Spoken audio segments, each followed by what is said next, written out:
אבל אתם רואים אם... תגידו לי אם אני בטוח שאני אדבר תוך כדי.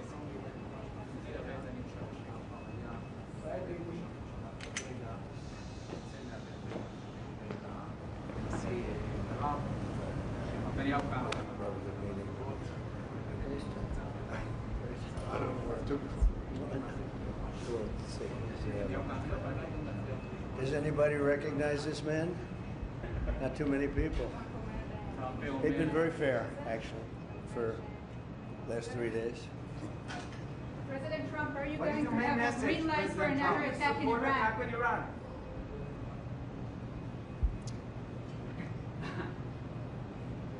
Okay. Go ahead. Mr. President, how quickly should you folks move to phase 2 of the peace plan for Gaza? As quickly as we can, but there has to be a disarmament. You know that we have to disarm with Hamas. So one of the things we'll talk about certainly, but there has to be a disarming of Hamas. Otherwise, very quickly. Yeah. Can you say anything more about the explosion in Venezuela that you mentioned in a radio interview? Did the military do that? Can you share any more details about Well, it doesn't matter, but there was a major explosion in the dock area where they load the boats up with drugs. They load the boats up with drugs. So we hit all the boats, and now we hit the area. It's the implementation area. That's where they implement, and that is no longer around. Is that the only strike that the U.S. has done? I don't want to comment. President Trump, yesterday there was an explosion overnight and the Russians say that Ukraine tried to hit the residence of President Putin. Do you have any information? No, I don't know about it, actually, and I don't, I just heard about it, actually, but I don't know about it. No. Did you speak with That would be too bad. That would not be good. What was the outcome of your telephone call with President Putin this I had a morning? very good talk this morning. I waited till this morning because it was pretty late by the time we finished, like 2:30 in Russia, 2:30 in the morning. And we had a very good talk. We spoke at 8 o'clock in the morning hour time, and it was a very productive talk. I mean, we have a few very thorny issues, as you can imagine.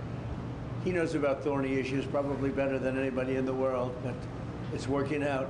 We have a couple of issues that we're going to get resolved, hopefully, and if we get them resolved, you're going to have peace. You're going to have Ukraine, they're losing 26,000 soldiers a month. Can you believe it? A month, 26,000 young, beautiful soldiers, and plus some people in Kiev, and relatively small, but a lot, you know, still people, and it's a lot of people. But 26,000 soldiers were killed last month. Yes, please. President Trump, are you going to allow Turkish forces, or do you expect Turkish forces to be stationed in Gaza?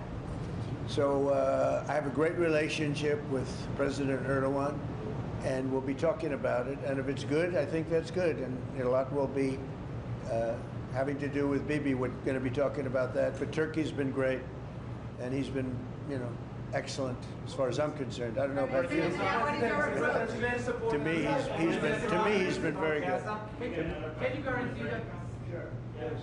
Mr. President, Can you tell me a little bit about your relationship with Prime Minister Netanyahu and how important it is for you to see him be pardoned by the Israeli president? Look, he's a wartime prime minister. He's done a phenomenal job. He's taken Israel through a very dangerous period of trauma. Israel, with other people, might not exist right now, if you want to know the truth. That's a pretty big statement, but it's true. I feel that.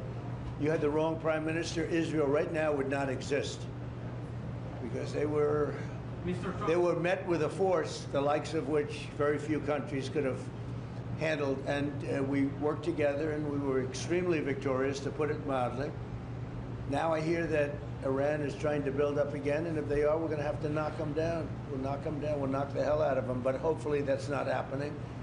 I heard Iran wants to make a deal. If they want to make a deal, that's much smarter. You know, they could have made a deal the last time before we went through, you know, a big attack on them, and they decided not to make the deal.